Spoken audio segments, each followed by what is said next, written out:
I know that you hear a lot about shadow banning, demonetization. There are a lot of chicken littles out there. But I do want to at least inform you, in case this channel goes away for good, as to why. And as to just how easily possible it could be for us to be gone from YouTube tomorrow. I know I made my banning YouTubers and opinions part 1 and part 2, but I think this is gonna be my last banning anything video. I had no intention of making it. It was not on my to-do list. I'm a subscriber to Crowder, so when I saw this, my heart just sank. I've reached my boiling point with YouTube, and I haven't even been on it long. I'm a new channel, very few subscribers, just getting the word out there. But I am absolutely disgusted with YouTube. I cannot express how much I hate the way YouTube works. We've received what could potentially be 3 hard strikes. We have a screenshot here for one parody video, the Dr. Trump music video that we did in the span of a week.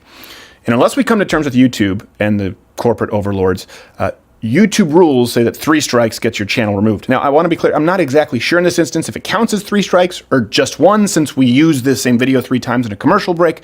We have half Asian lawyer Bill Richmond attempting to establish communication with them. I don't know exactly. Hopefully we can work it out. I want to make clear here, this is completely a parody under the umbrella of fair use. We have some B-roll here where we can show you that we actually created the track from the ground up. We have a project file that you guys can see. We went and we created this entire music video from scratch. This wasn't just, we didn't just take a karaoke track. And by the way, it has to be comparable enough to the original to be a parody. There are channels that subsist on parodies alone. And right here, you can actually see an example of Jimmy Fallon did a Bernie parody, Old Town Road, side by side with ours. Look, they have a $30 million operating budget, and ours is you.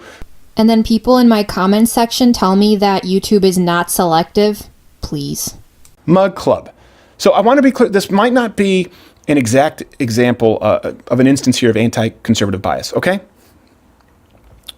But when you pair it with disproportional targeting of the rest of our content for being, quote, what they term now on the border, and the issues with notifications that have been happening, the demonetization specifically targeting our opinions as unpopular speech, at least in Silicon Valley, when you take this, the culmination, it renders us unable to create a show for you, and if it keeps going this way, the channel will cease to exist.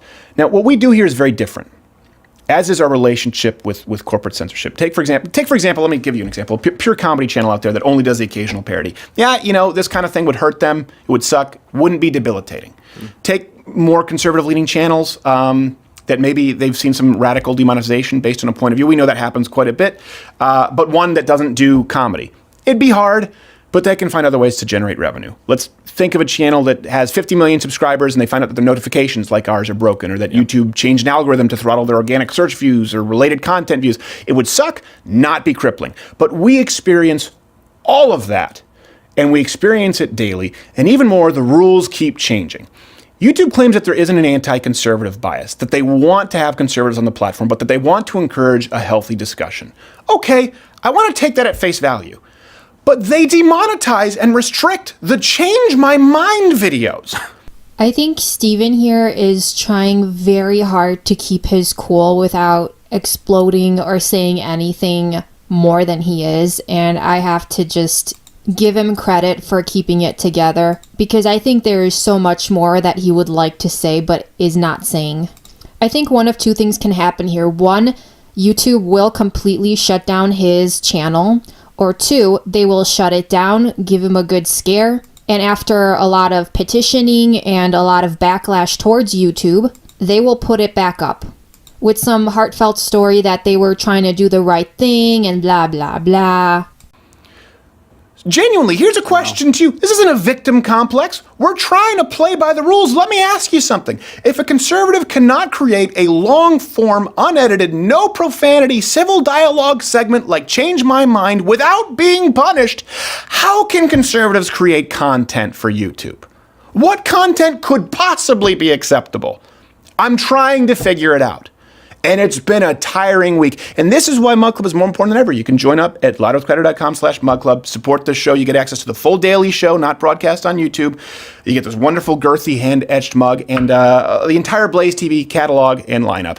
And it'll allow us to continue to create this kind of content regardless of monetization on YouTube. And equally important, it allows us to fight legally to change these draconian rules, which hurt not just us and not just conservatives, but independent creators. And it's also what allows us to continue to change people's minds on YouTube by allowing us to throw caution to the wind on monetization and uploading anyway.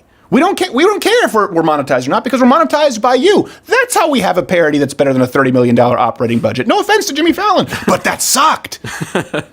And right now, by the way, for the next 24 hours, we're offering $20 off to anyone who joins. Just enter in the promo code at loudwithcrowder.com/Mug Club. The promo code, I think, is 20 for everyone. Number 20 for everyone.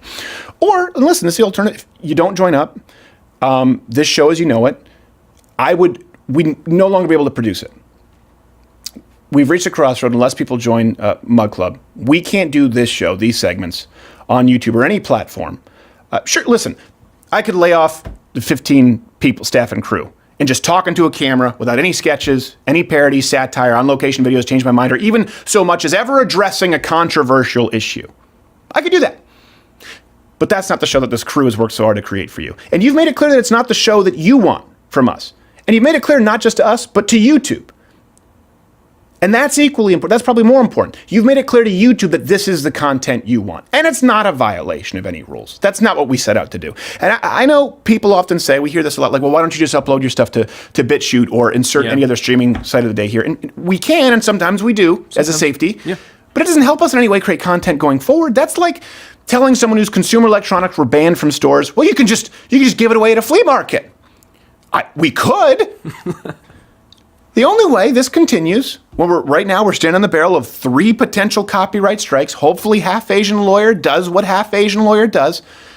But you can help by joining up at Mug Club. We created it deliberately, by the way, to not be a Patreon or PayPal or GoFundMe. A lot of people have said, well, why don't you do Patreon? Or, when all of the conservatives were doing that, we pointed out, it's just rattling a tin cup on another big tech platform, and they can give you the boot. And as we've seen, now they are giving many conservative voices the shaft. Mug Club is something that we created to be completely independent, totally immune to the censorship, and I'll say it, deceptive trade practices that you see from big tech. We've partnered with dozens of other conservative voices so we can hopefully make it financially viable for decades to come. I know some of you have been on the fence, and $7 a month is not nothing. I get it. But also, it's been a worrisome time for everyone involved here at this show. When you wake up and find out, oh crap, 3 hard strikes, our channel could be gone within 10 days. Yeah. And it's particularly accelerated in recent months after the Oscars live stream. And you know what? We all know here, we've all accepted that it's going to get worse. I promise you this. You join up at Mug Club. You support us. We, all of us here, will continue to create content for as long as humanly possible and continue to fight these rules and the oppressive corporate overlords until our coffers are completely empty. For years, this channel's been up for years. We've done it exclusively because of you. And going forward, we can't do it without you. I don't even know what to say. This channel is one of YouTube's biggest moneymakers, among others. I'm more surprised to think that since when is it not about money? It's always about money, but suddenly YouTube is feeling very moral, superior, and righteous, that they would think it's more important to shut people down who have other opinions against their own because it's hate speech. I have no doubt that YouTube is going to get blasted with so much hate mail, and I just can't wait to hear what their comeback is. Till then, all I can say is, Steven Crowder and crew, you guys got a lot of people behind you. Hey there, if you like this video, this is the part where I would usually tell you to subscribe, but I can't do it anymore. I'm going to tell you to subscribe, and then YouTube is going to decide that we can't reach you even though you subscribe to this channel, and then I'll say hit the notification bell, and then the notification bell won't even be there anymore. I don't know what to say. More than likely, you'll find my face in a milk carton. But do what you can to stop it. It probably won't do much.